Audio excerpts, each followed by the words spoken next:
Historia Canadiana is recorded on the unceded lands of the Kanien'kehá:ka First Nation.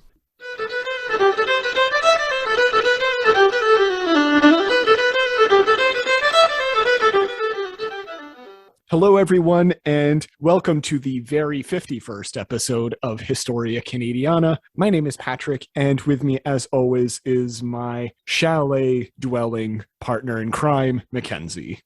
Hello. Well, hello there. Long time no chat. Happy New Year. Happy New Year. Yeah. Happy New Year.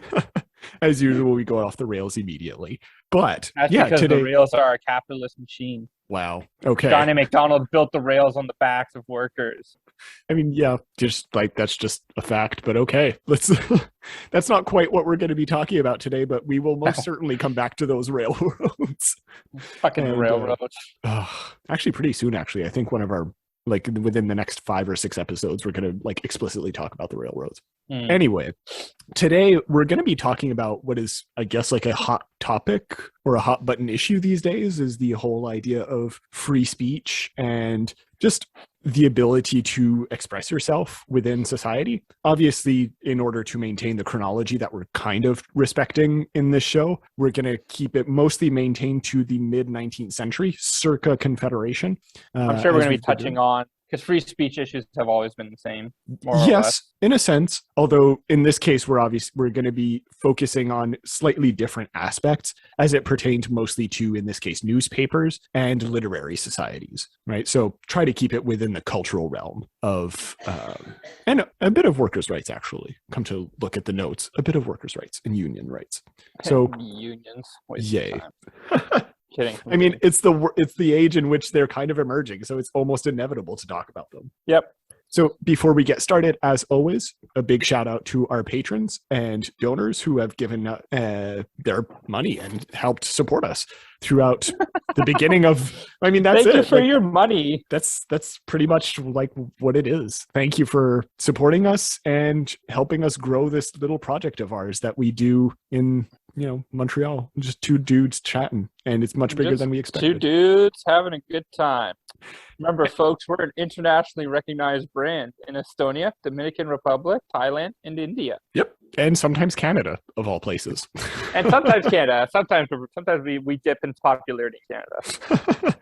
Okay, so actually, speaking of like popularity and reviews, and I wanted to shout out to one of the reviews we got this week, which was really cool, by Dalton, who actually commented on YouTube, but you can send an email. You can actually review now on Spotify, so you can definitely say that. You can definitely do that now, which is cool. And he says, solid quality. This was on the HBC episode we did. I'm from the US, and I was researching the HBC, and your perspectives on their history and how it relates to Canada was more than I could ever get out of the Wikipedia article, especially the assessment of the intense brand loyalty Canadians have that has prevented US stores like Target from succeeding up there, and the comparisons between our variations in capitalism. I can't say I was super familiar with the Hudson's Bay Company, but it was somehow burned into my memory, and I look forward to checking out more of y'all's content. Thank you very much, Dalton, for the kind words. And yeah, we look forward to continuing to sometimes make things that please people. Thank you. All right. So I guess we'll get right into the topic. Enough chit chat.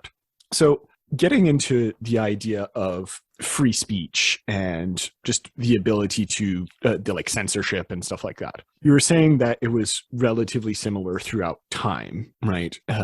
How did you understand that? Like, are there any differences between censorship in the 19th century, at least as you perceive it, and today, or is it just mostly the same but with different contexts? It's the core, I believe, has stayed the same, but it expresses itself in vastly different ways now. How so? Like, what do you mean the core? The core of, because free speech has always been revolved around who is actually influencing it, where does it come from? And these are issues that we can always trace back and forth. Those in power and the opposing powers always pay for certain people to talk and press their views upon the people. And that hasn't changed. Yeah. The modern day equivalent, we always talk about the Fox News as the Republican, CNN as the Democrat, or the liberal for the most well-known context. Yeah. That part hasn't changed. But what has changed is the expression. And what has changed are the issues that we know. For example, way back in the 1800s, they probably wouldn't they didn't have the term fake news. Although yellow journalism was emerging as a thing, which was pretty close to fake news, but I don't think they would have had that necessarily conception of it. No, but well, so like there was always twisting the facts, but now we have outright lying about the facts and making shit up. I mean, yeah, there have been literal wars started with that. Yeah, I think wasn't it? I mean, I forget the date, but it was like William Randolph Hearst who blamed some like American ship being burned on Spain just to be able to like justify the Americans invading Indonesia or something like that. Yeah. It's Here's the thing: what people don't, because we live in this age of social media, and so that's sort of given rise to the people's journalism. Yeah. But that's what journalism started as, isn't it? Just people trying to find. That's what it's always been. The social media is just the newest wave of people's journalism. When newspaper outlets first started, yeah, they were government funded, but then people tried to make their own independent one, and now people are trying to do that again. Yeah, well, it's kind of interesting that you do still see some of that dichotomy happening in the 19th century between like the big media, like media conglomerates that did have like certain major newspapers, and we'll get into some of the names later, that did have like high production and high publication rates and stuff like that, and the ability to reach a great number of voices. But you also did have like the equivalent of the People's Journal, which happened both across various communities and races, but also across like social incomes or like just incomes in general, where you had like the penny presses here, which allowed people of really any kind of standing to publish their views, right? It's the pamphleting almost of its time. So you do see that dichotomy playing out. Obviously, it's not on the internet per se, but I think there are still very much some similarities between then and now. As you were saying, like, I do think it is important to remember that the content is kind of different, however, right? Those empower content, expression, you know, because the original news people often forget were town crier. Yep. People who would stand on raised platforms and they would shout out the events of the day or what was going on. Like, these were the original news people. Yeah. The original anchormen, and anchormen because no anchor woman. Yes. And then as time moved on, as time moved on and the technology improved, and we got things like the printing press, then pamphlets are started handing out. Martin Luther and his 99 resolutions get posted everywhere, you know, and that's how information starts to spread. And then the technology starts to pick up more, and now we get actual newspapers and people handing out press, periodicals, journals, so on and so forth, being more widely accepted by everybody. And then we get into, you know, radio, television, all that sort of stuff. And that's what I mean by the expression. The core has stayed the same. Right. That eternal struggle of where do we draw the line of free speech and where do we say expression and enough is enough has always been the same. It's more about how it goes about and how that has changed the game. You know, things like social media, fucking Twitter, Facebook. Yeah. Because these vastly change what kind of lines we're looking at. Yeah. Absolutely. Now we're starting, because we're finally getting to a point where we need to start saying, okay, there's almost too much free speech, I think. Oh, yeah. It's like, what do you mean by that? Well, I mean, before the line was always, we need more. Before the town, with the town criers, you know, they were obviously being paid off. The first newspapers, as we'll be talking about here, were bought and paid for. They were government funded at the beginning. They were funded by parties. And then we got the penny press by the Americans as a thing to try and be an independent, but eventually those get backed as well, and those get sort of paid for, and et cetera, et cetera. And so we're still moving more and more towards actual free speech. Right. And people having freedom of expression. But now we're seeing in the 21st century, the downside of all that is hate speech has been more open for everybody to just throw out their hateful views constantly. Absolutely. Without actual dialogue. Yes. People are allowed to just say anything and treat it as fact without actually having to provide the evidence to it. And so I think we're reaching the point where now we need to draw the line of this is where your free speech ends. If you want to post something, you have to have it back. It has to be checked almost. I think we've gone that whole way now finally where we need to pull it back a bit. Yeah, but again, that kind of depends on who you're talking to, because there's still, for example, a lot of like minority groups that would perhaps say, well, no, we're still fighting for our ability to like speak freely, and not in a hateful way necessarily, but just to exist, right? Which is in itself a form of like censorship, the right to exist and to be without harassment, right? So for example, trans communities or right. So who are active. Yeah, go ahead. And because in a world of free speech, the trans people can express themselves, and then those who would hate them can express themselves right back with their hate and their anger, and then it's not a safe space anymore. Right. Absolutely. So now we need to start asking the question, like we are now in a time when we need to start asking the question, how much free speech is too much? Yeah. I don't know if that's, and we're already seeing it happen. Yeah. On Twitter, we're Twitter's starting to put in laws to take away people's rights to tweet because they are putting out misinformation. We're already seeing them limit free speech. And we're already seeing people start to dial that back because of things like misinformation. Mm-hmm. I don't know. I didn't look into it for this episode. I don't know how much of an issue that would have been in the period we're talking about here in like the mid 19th century as newspapers are starting to emerge. It probably wouldn't have. This is this is the expression. This is how the expression has changed. Right. Because of things like social media, and anybody can post anything, Mm-hmm. Yeah, I guess that's true. But yeah, so just to kind of get into it a bit more. So most of the ways in which we're going to be specifically addressing censorship and freedom of speech today are through kind of two main bodies, right? That mostly relate to class, right? Or at least who has the right to speak. Gender elements do play somewhat of a role. We'll be talking perhaps a bit about that. And it most certainly was, as Mackenzie was pointing to, a factor, right? Because a lot of women were excluded, for example, or gay people wouldn't have even been considered, right? Like a lot of women were excluded from these public discourses, and which would have led to, well, as we'll see in later episodes, right, early feminist movements as a pushback to this. And yeah, so we'll be talking mostly about class in that sense today. And we're mostly going to be focusing also on religion, right? Because as Mackenzie was pointing out, it's kind of the powerful central body that does dictate a lot of the way that people think and speak today, or at least in the era that we're talking about, and still today to some extent, right? Yeah, and just quick shout out also to another way in which the ability to speak is enforced is obviously through voting, right? So it's kind of important to remember that we're at a time in which universal suffrage was not a thing, right? At best, I think in 1885, so in like the latest electoral franchise, which we talked a little bit about in the MacDonald's government, it would have been certain men who were property owners above 21, right? That's who would have been able to vote in Canada. So no women, certain indigenous populations who had renounced their quote unquote Indian status, right? They would have been allowed to vote. But otherwise, you have really a majority of the population that is just not able to express their voice, right?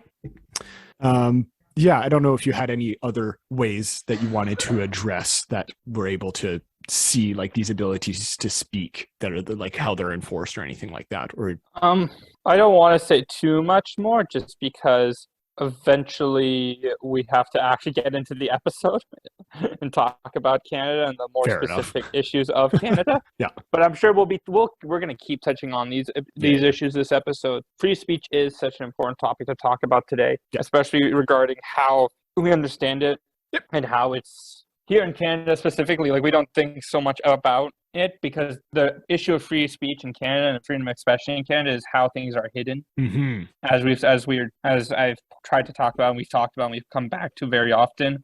The Canadian government is very good at hiding things. Therefore, nobody is ever like, your freedom of speech isn't taken away. It's not being attacked or anything. It's just never being shown, you know? Absolutely.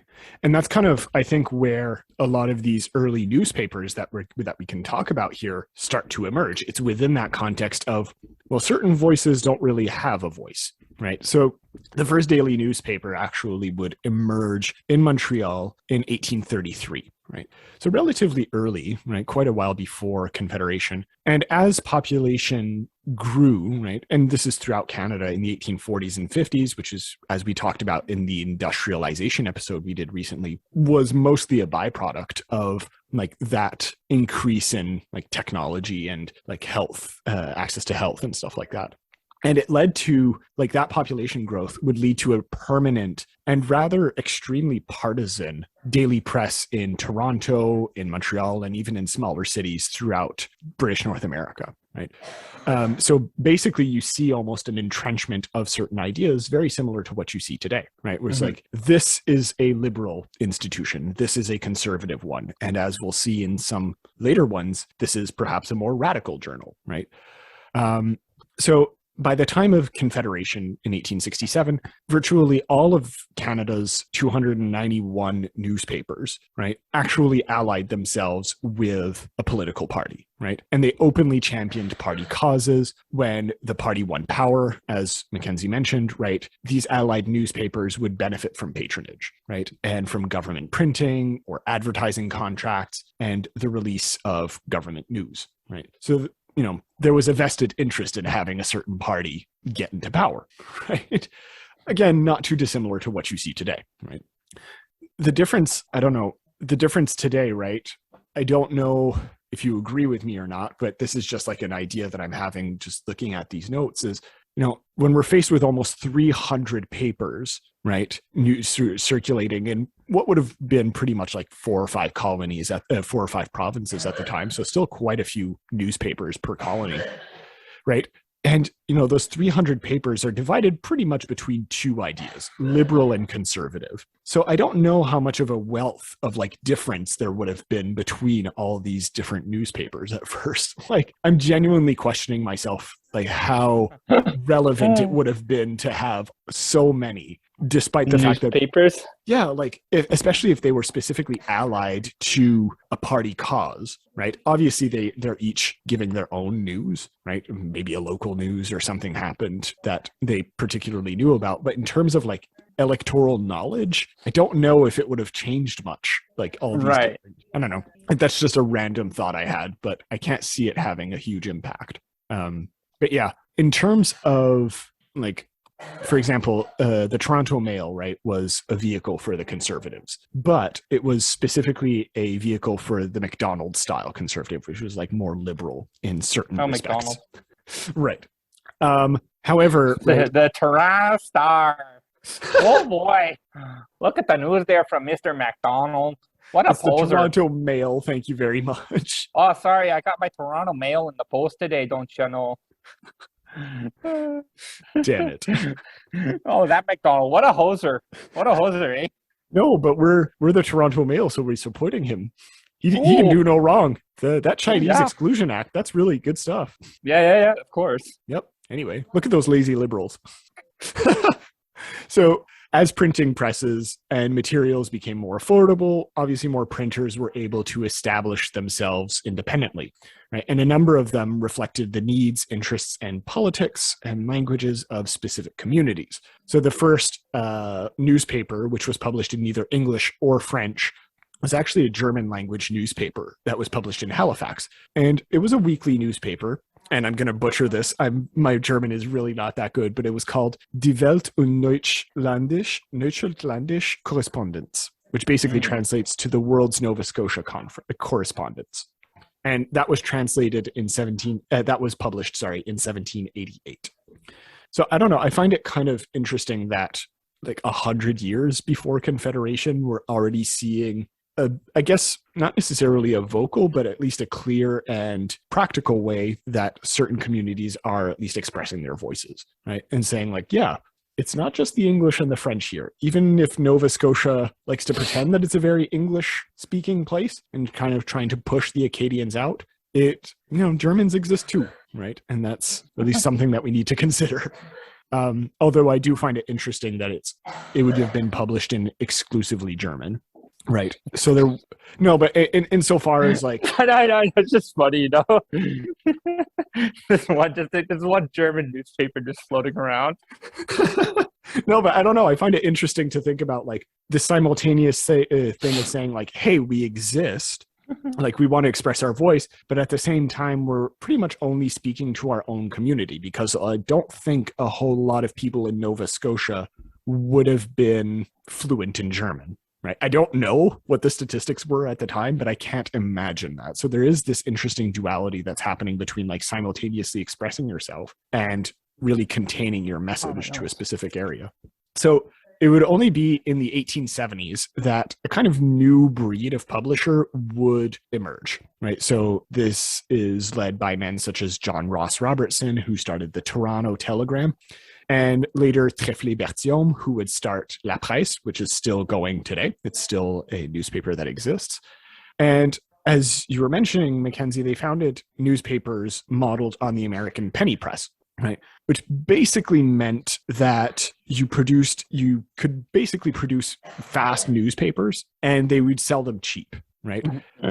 But, and this I find really interesting considering like the relation to today, right?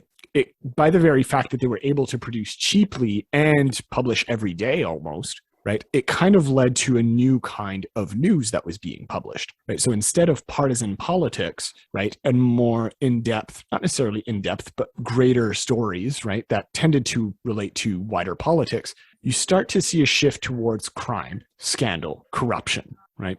And it was often reported in a sensational manner. Right. So because you wanted to publish every day and keep selling your newspaper, you had to keep making the story interesting. Right. And so basically it became an entertainment media, right, rather than an informative or persuasive one. I don't know about maybe not like full entertainment, but like maybe I misspoke. Say the old one was fully informative. If it was only informing you a certain way for a certain party. But you at least had the option to buy the other one. You knew that you could buy the conservative one if you wanted, right? If you were a liberal, right? I don't know. Like the intent was to inform you about liberal politics as it stood. Like I think it's a balance between the two because I don't like the idea of party-backed ones only either. Right. I don't like the idea that I have to buy 10 different newspapers just to get one story, like to get one fact. Of course, yeah. Between all of them. Because at that point, that's just putting poor people at disadvantage and having them lock themselves into a certain mindset. Yeah, I think I think that certainly plays a part in what was happening at the time. So right? yeah, these more sensationalist-based news media outlets that were trying to post once a day following the American copy, yeah, they're more sensational, and yeah, that makes it a bit more shallow. But at least that's also giving stories that people care about. I guess. It's giving stories that can have some sort of importance to them. If a crime is committed, you want the people in the area to know. For sure, right?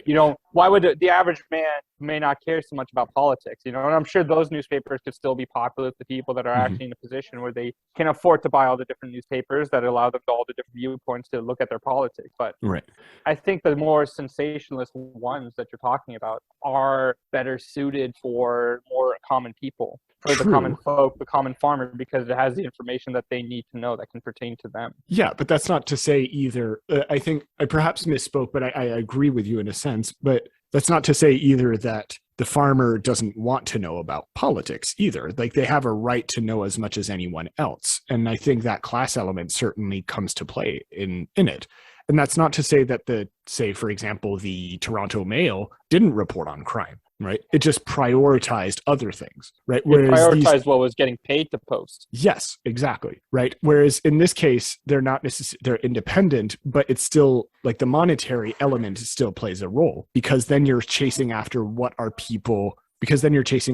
sells rather than perhaps what's important. Right? But you're still chasing after what sells in the other market. That's true. It's just being like what's being sold to you is you're not selling. It's a different kind of sale. Is what I'm trying to say. You're still chasing what sells. Whatever kind of political story you're right. It's just you're trying to sell to a party, not a person. That's true. Yeah. You're trying to sell whatever will make the other party look bad. It's its own form of sensationalism. I guess. Yeah, absolutely. I don't agree with either model. I think there's a balance between both where you have actual hard-hitting stories that maybe come out once a week or so. And then every day you try and report on the events that have happened that people need to know about. Yeah. No, I agree with you. I was about to say pretty much the same thing. Like, is there a middle ground that perhaps we could have found? But I'm sorry. Just whenever people say sensationalism, it's like, oh, it's so bad. It's like, is it really? I mean, I think it becomes. Can we all calm the use of the word sensationalism and save it for what's actually sensationalist news? Yeah, I do agree that it is overused. I do think it applies in this case where you're leaning towards more sensationalism, and that's something that you definitely see a trend in. right? Especially, like, for example, if you look at the Jack the Ripper murders or whatever, like, then you, like, the way it's described, there's a way in which, like, you describe the visceral nature of it that really leans into the horror. That's not informative. That's just reveling in this literal sensations in this case, right? As it's happening in this case. So I disagree with that kind of sensationalism. But I agree with you that to report on something that's incredible is not necessarily a bad thing, right? And there is a middle ground that can be had in this sense, right? Yeah, I think I had a few questions, I guess, on that, but I guess we kind of touched upon it, right? Like, what kind of limitations would these various forms create, right, on the spreading of voices? But yeah, pretty much talked about that already. So in terms of, like, continuing on the class element, in terms of newspapers, I do think it is kind of interesting to talk about George Brown, who we've addressed before, mostly in our Confederation episodes, because he is a father of Confederation, right? And he's a founder of the Toronto Globe, right? Toronto Globe. And he was kind of seen as a transitional figure in the development of a more business-oriented model, kind of pretty similar to what you see today, right? Like the basic newspaper that you imagine today of, I don't know, the Globe and Mail or the Montreal Gazette or whatever, like that kind of variety newspaper was kind of pioneered by George Brown in Canada, right? So despite Brown's own partisanship, he was very much a liberal, right? His newspaper actually managed to kind of do what you were talking about, Mackenzie, and people decided to read it even if they hated his politics, right? Okay. Because of the way that it reported basically on everything. It reported on crime, it reported on liberal ideas, or at least liberal perspectives, right, on certain things, and attacked directly conservatives. And it had like a business parts and all that. So like people, whether they agreed with it or not, wanted that newspaper. And they knew that it was going to be at least something interesting in it, even if they disagreed, which I think is kind of cool. That doesn't I disagree almost that it wasn't partisan, but he, at least the Globe pretended to not necessarily have a parti pris, right, if you will. The reason I'm bringing up the Globe and George Brown is that the newspaper would kind of be at the center, or at least one of the centers for one of the union movements or workers' movements that were emerging in the 1860s, 70s, right? And particularly what was called the 9-hour movement, which is exactly as it sounds. It's a movement to try to limit workers' days to 9 hours, right? Which is, I think, a good thing. Like, you don't want to work more than 9 hours a day. I don't think that's too much to ask, but apparently it was at the time. So this happened in 1872, right? And it started in Ontario. And on April 15th, 1872, there was actually a whole parade that was set up by printers, including those that were under George Brown's employment, right? And they were actually a major part of it. And they led a parade through Toronto, and that started at the Trades Assembly Hall on King Street, and it finished in Queen's Park. And I looked it up on Google Maps. That's about a half-hour walk. In that half hour, the group went from 2,000 individuals to about 10,000 people, right, that had kind of agglomerated around this working class movement, right? And that represents roughly 10% of the Toronto population at the time. So it really is like a rather popular movement, right? Because like when your population, 10% of it is like agglomerated in a specific point to say like, this is bullshit. You almost have to listen, right? So I do find it interesting. Bullshit.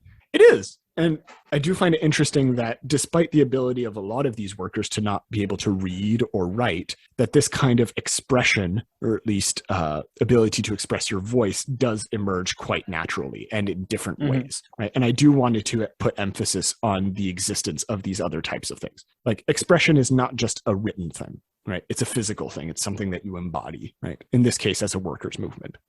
So the movement itself actually failed at that time. And it was mostly because Brown's employees decided to pursue their own agenda separately. So kind of immediately there was a fracturing of the movement, right?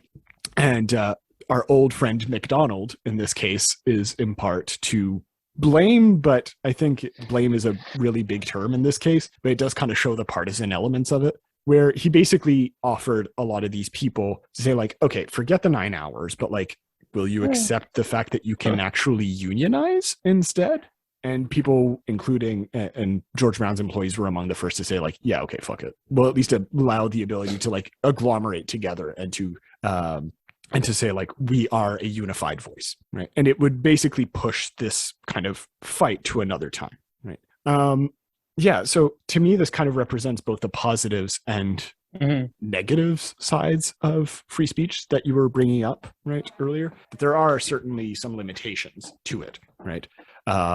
So, for example, even within the workers' movement itself, not only were there divisions as to their goals, but like certain people were just not included. This is where we get like women. Because freedom of expression entails that you can say what you want. And therefore, if you decide you don't want the woman to have a voice, you can be like, well, I'm not going to say it because it's my freedom of speech. Yeah, absolutely. So like women, Jewish communities, Black communities, unskilled workers, they were peripheral at best to this whole thing. They existed and they most certainly deserve their own chapter in history. But as it pertains to this like massive movement, there was a lot of like pushing them to the side, if you will, right? And they had to fight almost doubly hard, a lot of these communities and minority workers, to get their voices heard, right?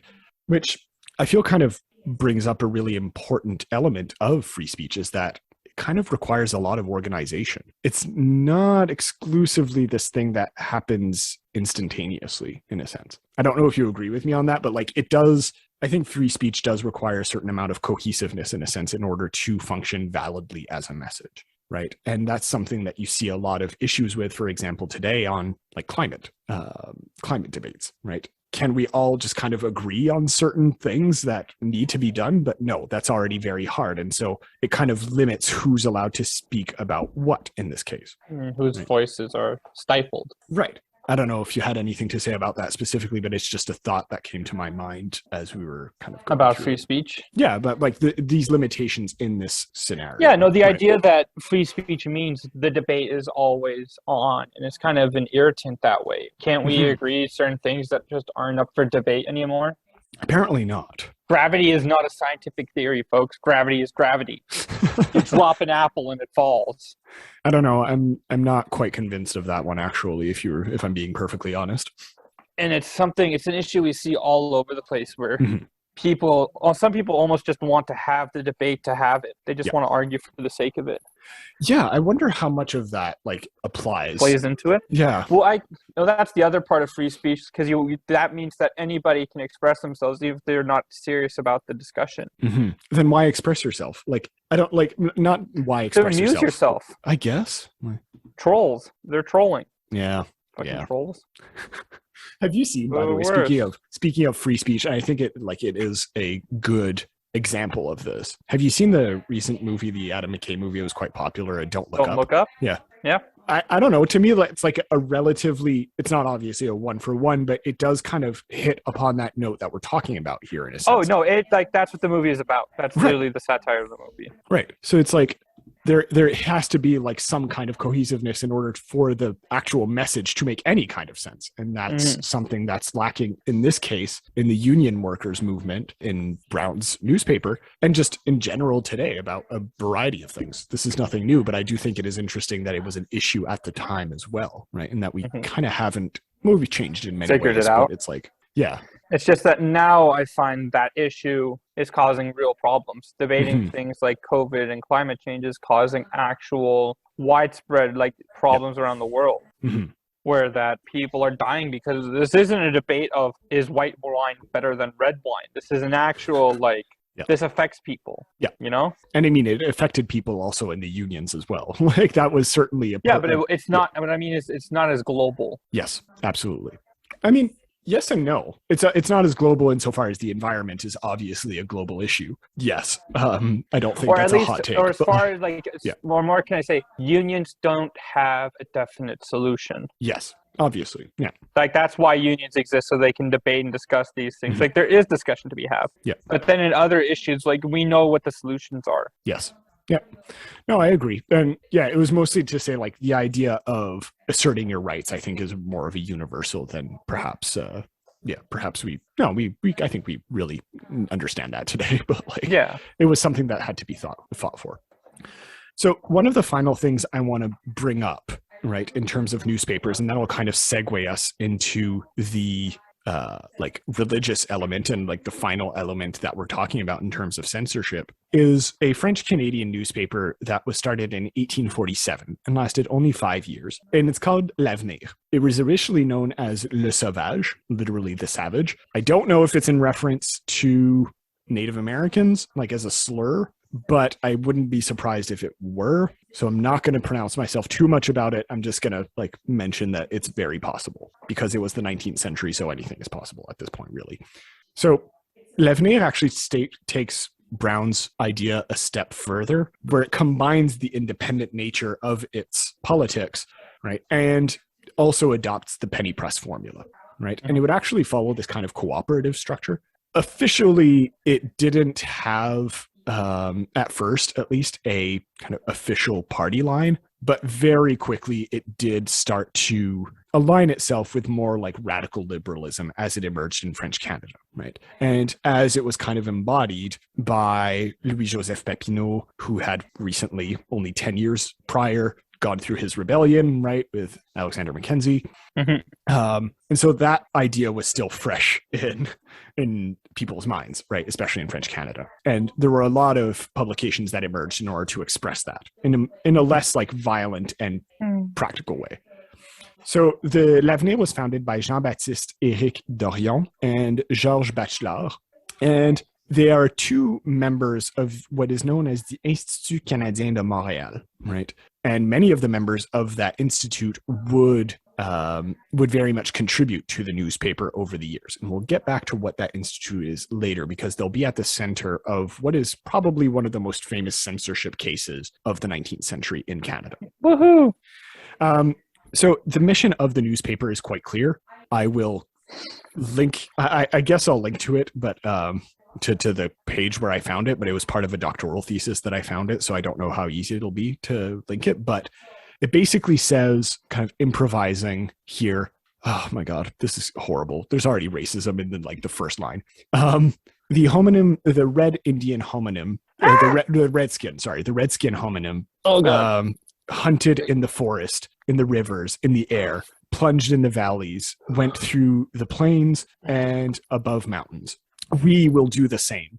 From our retreat, all these ministerial wolves that are devastating the finance, these beavers of intrigue, I don't know what the hell kind of insult is that, but these beavers of intrigue, in French it's ces castors de l'intrigue, and these rapacious birds that attack the poor heart of responsible government. From two hands brandishing a tomahawk, we will strike at their indifferent heads and their uptight skulls, basically. So they're like explicitly in their first issue, basically just advocating violence.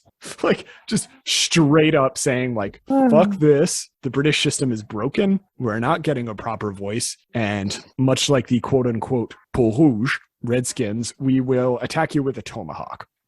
So like, okay.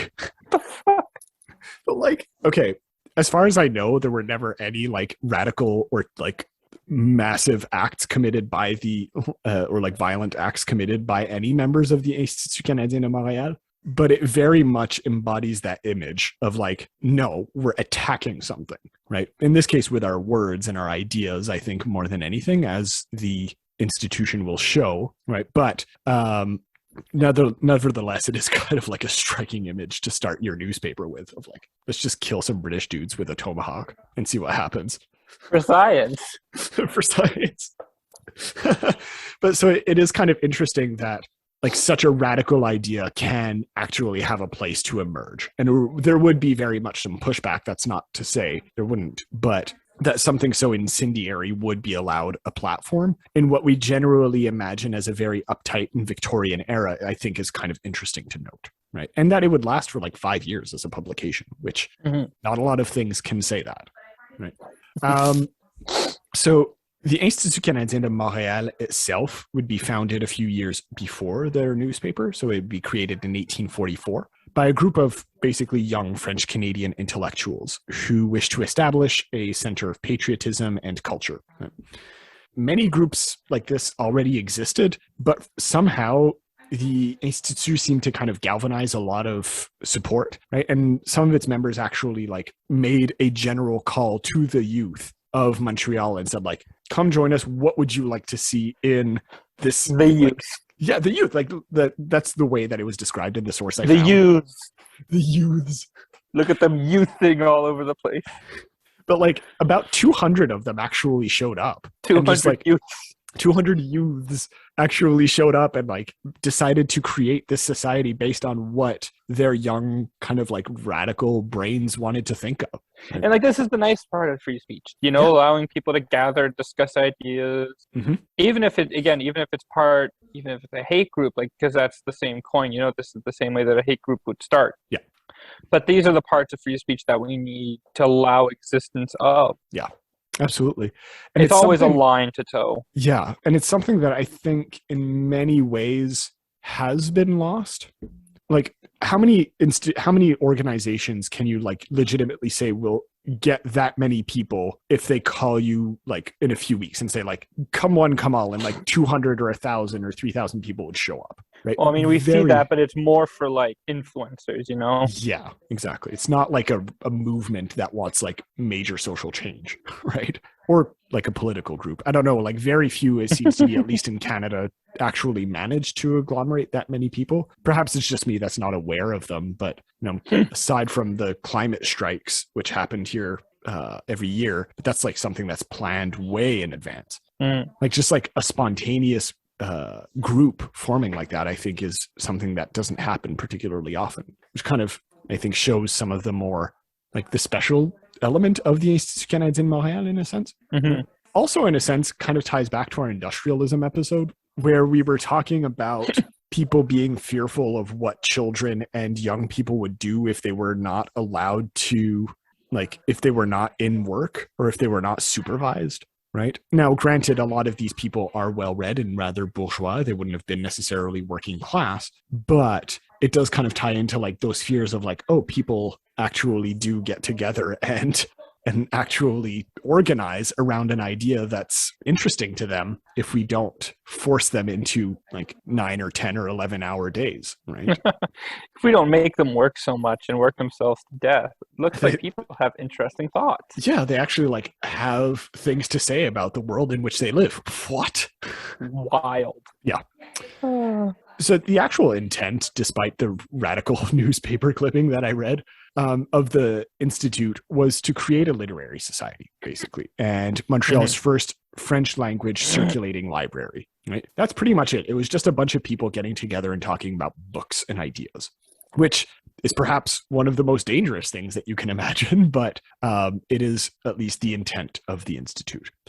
And while the project did get some wide support, over time, it would be, like I said, increasingly associated with radical ideas. And there's debate as to whether they are particularly radical or not. We have a few examples of their talks here that I'll list off. But they would be increasingly attacked by what we could broadly like construe as the mainstream. So both liberals and Republicans, or like conservatives right here in Canada, would be very critical of these anti-clerical democratic people, or what they called the rouge, right? The literal reds in this case, even though they were not communists, but like, I don't know, maybe, perhaps some of them were, but like, the point is that's what they were associated with because the color of liberalism and like more progressive ideas tends to be red, right? So here's a few of the subjects that were presented in the first few years, right? And literally they would just have debates about these topics. Le gouvernement d'Angleterre offre-t-il plus de prospérité que celui des États-Unis? Does the government of England offer more prosperity than that of the US? Are secret societies advantageous to the society in general? That's a weird one, but okay. Does the exclusion... This one was whack when I saw it. Does the principle of exclusion of strangers in French Canadian society, can that be advantageous to the nationality of French Canadians? So that one was a bit wild when I read that one. So that was presented in 1847 on the 2nd of December. So a bit of nationalism, overt nationalism showing on that one. And would it be advantageous for England to actually renounce its colonies in North America? Like basically that Canada becomes a republican state, right? And is it the duty of the legislature to pass a law that abolishes the seigneurial tenure in Lower Canada, which was still in practice at the time? So like all of these questions I think are very relevant to ask and not that radical. Like, I don't know. Like it seems to me that it would be like just actually debating the structure of society. Well, perhaps the one about racism is perhaps quite radical. But like, I don't know. Do you agree with me or like that racism is radical?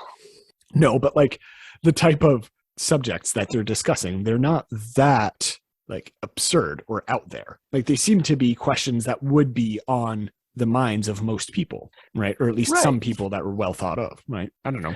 Well, I don't know. For me, it's hard to understand the subject since they're only French. So, but you know, I'm sure they weren't. Mm-hmm. I'm sure it's not like they were trying to figure out some sort of wacko, crazy topic. Right. I find most people in their lives don't launch themselves straight to the extreme, or at least they didn't used to. I still don't think they do. Like different places do different things. Yeah, obviously. Right. I don't know. Like I still feel it is a rather like progressive evolution. And yeah, you can definitely see that evolution happening with the Institut Canadien de Montréal. But Institut Canadien, woo-woo. I do think it is interesting, however, just at the moment where it is considered to be more radical, there is this interception by the church. Like it's at this moment where it's like, okay, something is up here and we're not gonna like stand for it. So I don't know if it would have gotten more radical over time. Arguably no, because if the church hadn't intervened, it means that the church wasn't powerful enough to intervene, and so the radical nature wouldn't have been necessary. I don't know. That's pure hypothesis on my end. I have no idea. It's a hypothesis. Pure speculation, I should say, not hypothesis. So the Institute actually would face most of its criticism because of its library, right? The actual fact of owning knowledge would be what would get them in hot water, because a lot of their books were on what was called the Index, right? Which I don't know if you know what that is. L'Index of the Catholic Church. No. It's basically a list of banned books, right? And it lasted for a long time. Like it lasted well into the 20th century. We still have banned books. People are still burning books. Yes, but like in this case, it was an institutional list of like, if you have these books, you can actually face judgment from from the Catholic Church. Oh, that still happens. It's just not official anymore. Right. Okay. Do you have any examples? Harry Potter. Do you get burned at the stake for? No, because we can't really do that anymore. But you still get judgment from the church for Harry Potter. Is there? In certain places, yeah. Really? For like it's just witchcraft. Oh, because it's witchcraft. Yeah. Oh wow. Okay, that's cool.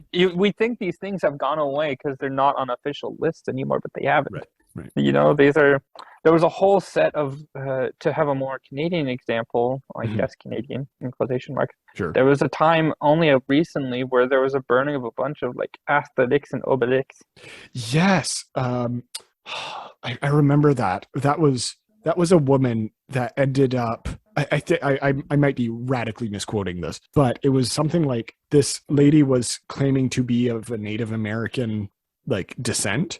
And she was claiming that the Asterix and Obelix story in which they visit North America and see the quote unquote red man, right, was racist. But it turns out that lady was not indigenous. The fact that the actual story was a little bit questionable, but also just don't have the book anymore. You don't have to burn them all. Yeah, it's I don't think things should be canceled like that. Like, I don't care. I think it's putting your energy in the wrong place. But like, I don't know. Are we really gonna? Is that what you want to burn to the ground? Exactly. Like, there's I forget who the author. I'm sure there are other things that need to be burned instead. Yeah, and like that's the thing, right? It's like there was a title of a book.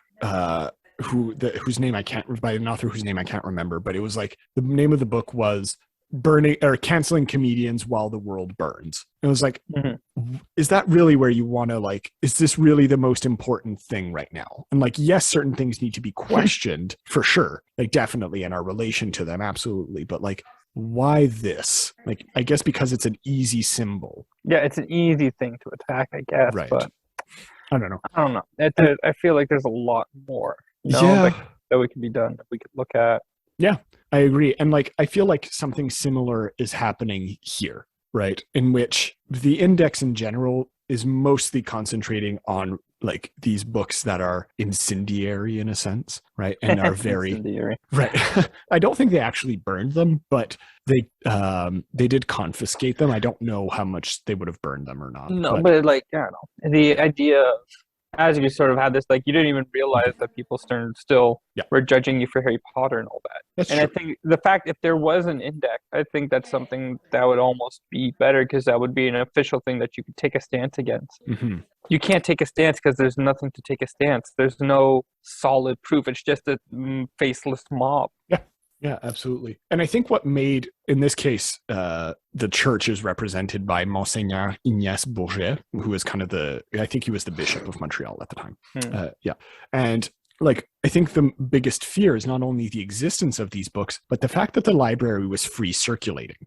So this information was accessible to all in Montreal, right? Mm-hmm. And so there was no way to actually pin down the specific books and censure them, right? Or to like confiscate them. So you just know that there's something wrong out there, and that this institution is, or like quote unquote wrong out there, and that this institution is at the center of it. And so that's kind of why it becomes the focus of so much of the church's energy. Not because their ideas themselves are radical, right? They're mostly debating and not really doing anything about it except exchanging the idea. But like the potential for something wider, I think, represents the potential to change power structures, and those of the church, for example, right? The church. And so basically, Monseigneur Ignace Bourget actually issued 3 pastoral letters in 1858, dealing with literary associations more broadly. And the last one actually condemned the Institute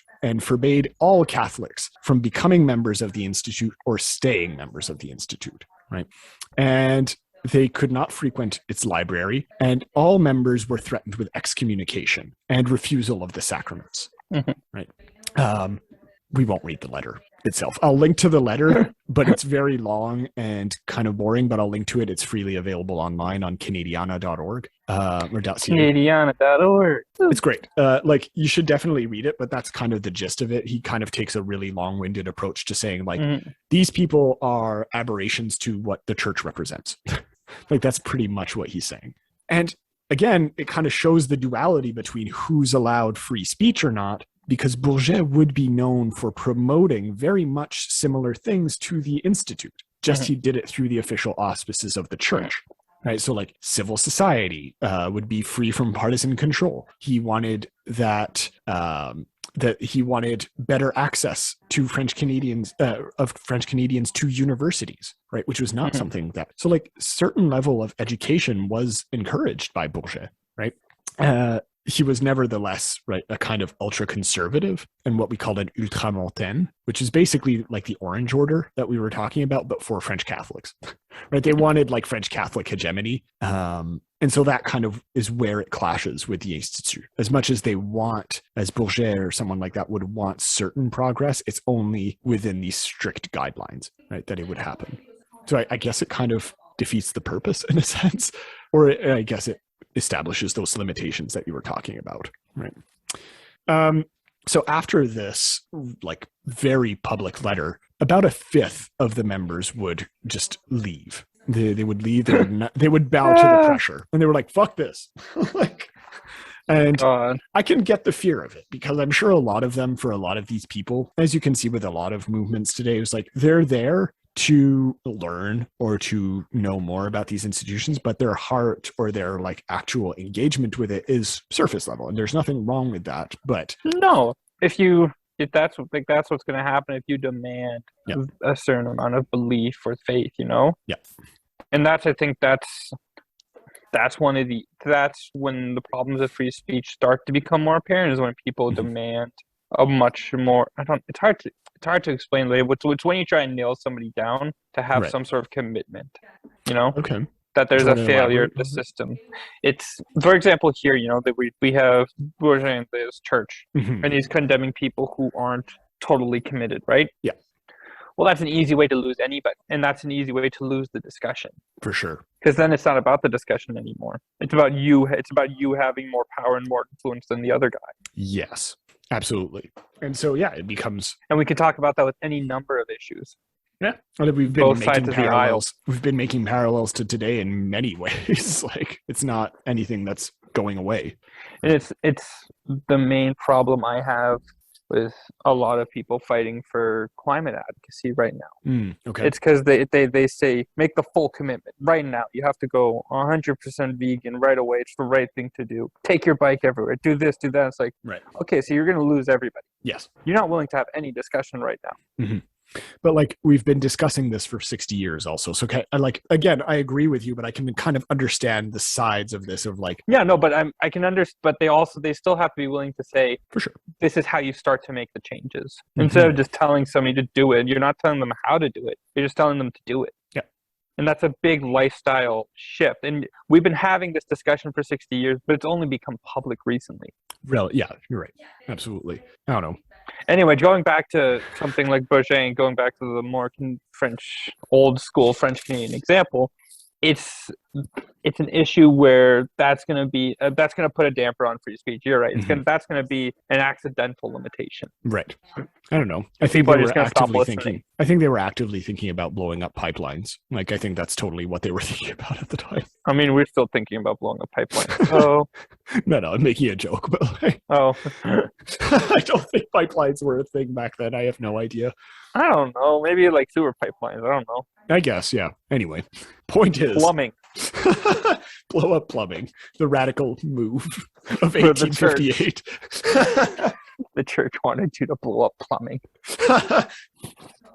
So it would actually devolve for many years, this whole affair. Like by 1865, any kind of negotiations that the Institute was having with the bishop had completely broken down. There were some members that actually appealed to a higher power than the bishop. They actually appealed directly to the Vatican, to Rome. And because of the speed of transportation and communication at the time, it's only by 1869 that Rome came back with an answer and was like, no, Bourget's right. Fuck you guys. Like, your books are not great. And in fact, they went a step further and added what they call the annuaire of the Institute to their list of prohibited books. And the annuaire is basically just a list of who the members are.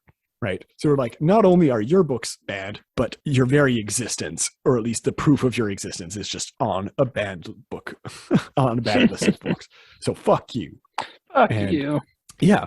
And that's kind of where that specific affair died, but it continued on a smaller scale for a bit longer, right? In what will be our last kind of point here, and what is known as the Gibboard Affair. So Joseph Guibord kind of brings together all of the elements that we were talking about today. He was a printer, a newspaper printer and book printer, and a member of the Institute, right? And because members were refused sacraments, right, and faced excommunication, Guibord, at his death in 1869, was not allowed a burial plot, or was not allowed to be buried in the burial plot that he had bought legally on a Catholic soil. And Monseigneur Bourget was like, no, you are not allowed. Right, actually near here, by the way, the Catholic cemetery in Côte des Neiges. So it was considered consecrated ground originally, and he bought it legally. And Bourget was like, "No, you were a member of the Institute, so you are no longer allowed to be buried here." You being Guibord, but I assume they were talking to his family at this point. Right. You can't bury the member of your family here, even though they bought and paid for this plot of land. Exactly. And in what became really one of the most famous court cases in the 19th century in Quebec, the Institute sued the church, right, for breach of contract. Good. Yeah, right? Like, which big balls to the Institute for going against the church in 19th century Quebec, like so blatantly. And they actually won the case, right? And after numerous appeals, and it eventually actually went all the way to the Privy Council in England. Like, this thing was huge. And it basically really encapsulates a lot of the ideas that we're talking about today of like, who's allowed to speak. And again, free speech and censorship doesn't just include writing. It includes your like will to exist and be like treated as a person. So Free speech touches on a lot of issues just by its nature. yeah, I know. Like that kind of demonstrated by the kind of eclectic nature of this episode, right? And yeah, Guibord was finally buried in his plot 6 years later in 1875. But as a final middle finger, the bishop would later deconsecrate the small area. So you can say, fine, he's buried, but it's not a religious or hallowed ground, right? And just that part of the cemetery, right? And they're still there today, by the way. It's still in that cemetery, but it's not officially church ground. So it's just like one final FU. And yep. And to kind of bring it full circle, it was rather a divisive topic in the newspapers at the time, as you can probably imagine. There's a really interesting master's thesis I found about the history of this whole affair. Right? Ooh, fun. And it's in French again, despite being from the University of Ottawa, but I'll kind of translate on the fly, where some of the responses from from the newspaper responses, I should say. So this is from the Nouveau Monde. It's very reasonable, and it is my opinion, right, that in the future we will treat the members of the institute rather better, right, in accordance to the church laws, right. So in a sense, right, secular law has kind of taken over, right, and it's a good thing. Now, that's debatable as to whether that was true or not, especially considering the history of conservatism in Quebec. But at least from the perspective of this person, they were like, yes, great. Then we have, for example, other people who are like, this is completely inappropriate, right? They went against the church and they should be completely excommunicated. Everyone, like not a single member of the institute should be allowed to do anything, right, with this. Which is wacko. Exactly, right? So you, like, in a world where today we imagine a very divisive, like, set of opinions that are immediately entrenched, like, you have this this single person causing debate for literal years as to whether or not he can be a properly buried Catholic, or even if he is Catholic. I don't know. Take things with I don't know what to make with that, but like that's kind free speech and like this whole thing. Right? Well, I mean, it just goes to that's a limiter insofar as an institution is not allowing free speech because they don't allowing people to speak out against their group. Yeah, which is just as bad. Yeah, like that's too much of a limiter. That's when we're going backwards, you know. Absolutely. And that's the kind of situation, again, as we see in Canada, they're trying to hide things. They're trying to stifle voices so people can't raise their objections and say things badly. Yeah, absolutely. And the problem in Canada isn't the noise. It isn't the noise of people voicing their opinions. It's the deafening silence.